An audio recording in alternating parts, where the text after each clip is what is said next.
Now, this is a photo or an image or a video you might have seen plenty of times. If you're new to MotoGP or if you've been around for a long time, you know the significance of this.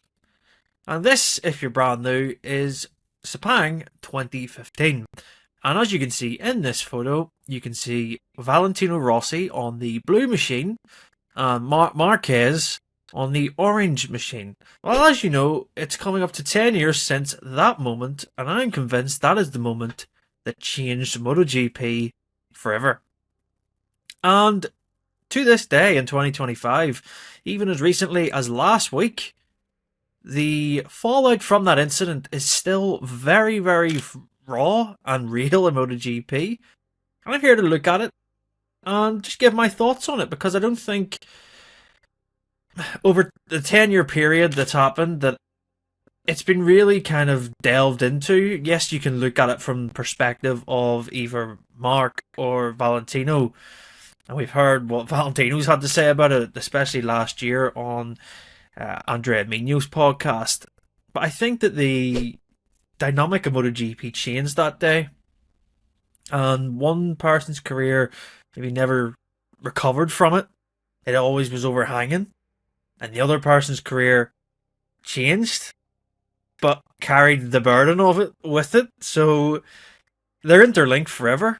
And I think that the key for this is to understand when will it never not be talked about, because it's kind of the taboo about MotoGP that you don't really mention Sepang 2015 because then it springs up the argument, what side are you on?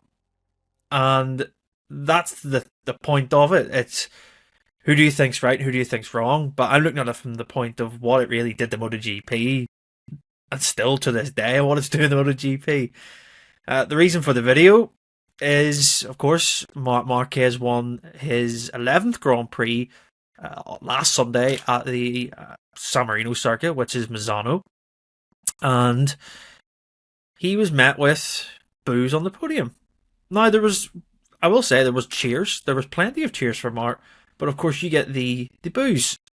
Why is he getting booed? So if you're new around here, this is really for you to understand the story.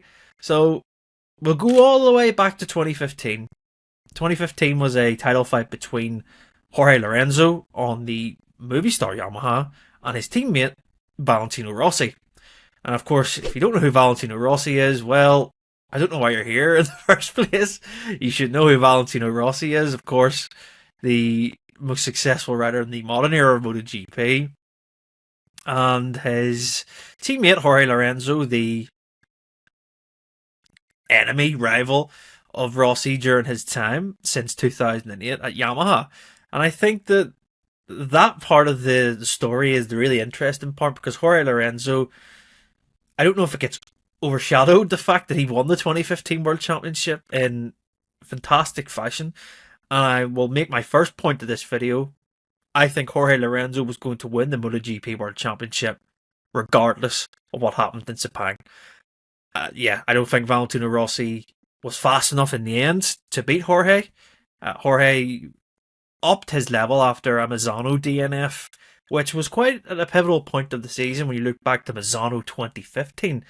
Is the race where Marc Marquez wins, who at this point is not in the title fight. It's a real outside chance anyway. He had struggled on the Honda that year. That made a real mistake with the engine and just the rideability of that bike. Marc was crashing a lot.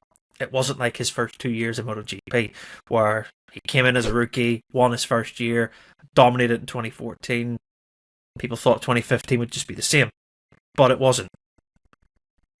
Jorge crashes out at Misano in 2015. Valentino Rossi arguably should have been on the podium, but he made a mistake with the crossover point with the wet to dry, finished 5th. Jorge then wins the next few races, and then there's a few blips in there. Lorenzo kind of has an off weekend in Japan, but then bounces back with second place at Phillip Island, and this is where this really starts. The talking point is Marc Marquez wins in Phillip Island. Valentino Rossi is 4th. Andrea Iannone is 3rd. Jorge Lorenzo 2nd. Marc Marquez produces one of the best last laps you'll ever see. He's 9 tenths off Lorenzo. I think he starts the lap fourth. I'm pretty right in saying that. It's either fourth or third. And he catches Lorenzo out. Lorenzo runs out of tire. Marquez just blitzes him through the second and third sector, makes a move on him at MG, wins. And you can see the real joy that Marc has, because he did not have a clue. I can bet that he was going to catch Lorenzo. It probably caught him by surprise. But he did. And after the race, Valentino Rossi and Marc, they cross the line at turn 1, get down to turn 2. They kind of give a hand gesture to each other, like, good race, close racing, and Marc, they exchange thumbs up. And then this is where it starts. We get to press conference day at Malaysia. And Valentino Rossi says that Marc was protecting Jorge. And he was deliberately slowing up Rossi to take away points from him in the title fight. And this catches Marc completely off guard. You can see the reactions in the press conference. People think, oh, Rossi must be joking. But Rossi is 100% serious. And this is the point where Marc Marquez has now been called out in front of the world's media to the fans that he was protecting Jorge Lorenzo. And the first point I would like to make about that, if Marc Marquez was protecting Jorge Lorenzo, would he have not just finished second place instead of taking points off him? And that point is actually referenced by Lorenzo in the press conference, who's kind of sitting there thinking, why is he going after Marc? And at this point, I think Lorenzo knows that he has Rossi in a position where he's not thinking about him, he's thinking about Marquez. And at points of Rossi's career, he's targeted certain riders, Max Biaggi, Sete Gibano, and they've succumbed to the pressure. Even Jorge at certain points in his rookie career and his rookie season in MotoGP and in 2009. But this is Marc Marquez. Marc is undoubtedly the most talented rider I've ever seen in MotoGP. Will go down as the most talented rider. He'll probably end up being the greatest rider we've ever seen in MotoGP when it's all said and done with the numbers. Marc has two choices. Does he back down? Or does he prove to Rossi, what are you on about? Why are you accusing me of this? And this is the point that I think people really miss from a certain side of the argument, say if you're on the Valentino Rossi side. For example, if you're in the position where you get accused of something and it's essentially out there for everyone to see, are you going to then just sit there and say, well, what can I do? Or are you going to fight your corner and say, I didn't do it, and you're going to give it back to someone? Marc Marquez chose the latter, to give it back. And I think that Valentino Rossi made a miscalculation here. You don't go after someone like Marc Marquez, and I think that was a mistake on Rossi's part to pick out Marc, because Marc obviously grew up, was a fan of Rossi, but Marc's ruthless. And he's met his match here, this is the point. And what happens in Sepang, and I will say this, and I think it doesn't get mentioned, the racing that they produced in Sepang for those few laps was superb. I know when you think of what happened in the end result, but the overtakes were unbelievable. It was a really good battle between those two. And obviously, Marc wanted to get involved with Rossi, but Rossi, if he was thinking about the title, would just have let Marc go. But then how can you when Marc has been accused of something and he wants to prove his point? So this is where you get the explosion. And everything happens for a reason. You know what happens with the aftermath. Rossi gets the penalty, back of the grid for Valencia last race, finishes fourth. He wouldn't have won the world title regardless, I don't think. I think Lorenzo, Marquez, Pedrosa had so much pace for him. I don't think he could have beat them, but we'll never know. It's one of those things. Who knows? But then Marc sits behind Jorge pretty much the whole race, overtakes Danny Pedrosa when Pedrosa tries to get past.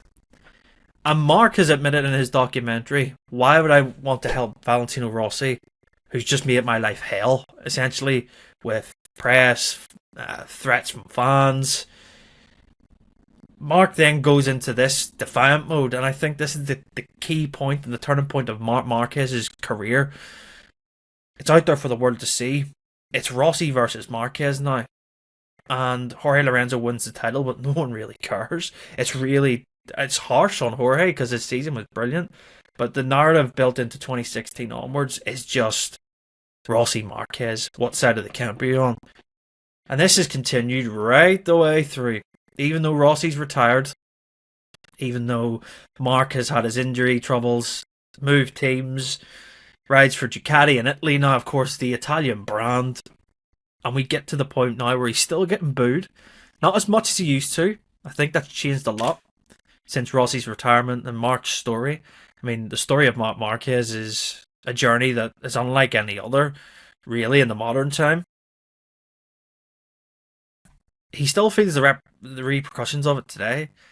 And his defiance of character at Misano with the celebration on the podium is the first time where I've seen Marc Marquez acknowledge the boos and the hate in a way that was quite impactful. Because he could have done it in 2016, he could have done it in 2017, he could have done it whenever. But he chose, I don't know if he's purposely done this 10 years later, no one knows where he could have been. But it fired him up. And he, 10 years on, looks like the bigger person in this. Of course, he's still in the sport. Rossi's obviously retired, but the scenes that we seen at the weekend with certain footage of Rossi's entourage cheering, and I will say, I don't think Valentino actually reacted in a way that was anything different. I think Valentino reacted seeing Bezzecchi take the lead. And obviously the team around him were quite happy to see Mark crash in the sprint race, but I think that there's a lot to it, and I think Marc Marquez almost put the nail in the coffin of 2015 with his defiance this year and how good he has been. The elephant in the room will always be there. I think 2015 will always overhang, but the way Mark has dealt with it, the silence, taking of the boos, the just nature of his character, knew it was the time to do something, and I think at Rossi's home race to win in front of, let's be honest, fans that want to see him get beat by Marco Bezzecchi, majority of them, that to me is the full circle moment here. Mark is going to win his 9th world title. He's going to be equal with Valentino Rossi. The story of 2015 into 2025. This is everything that has come together, and it's quite special, I think, for Marc Marquez to do it this year, regardless of what happened in 2015. He always wanted to be, I think, the most successful MotoGP rider, even though Mark will tell you he doesn't really care about the numbers, he just cares about winning.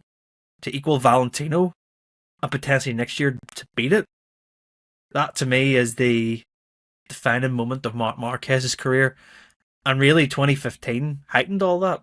It was always, Mark will never get to Rossi stuff, Mark will get to Rossi's numbers. And I think it's a really interesting dynamic with MotoGP that carried a lot of weight. And we're seeing a change.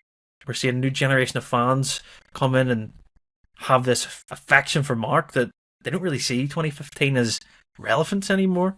But of course, the legacy of it from people who've been around and people who get invested into a certain rider, it'll always be there. But I think this year has closed it. I think Mark has ended it in a perspective of his. He took it out of his head, put it in a little box, and moved it.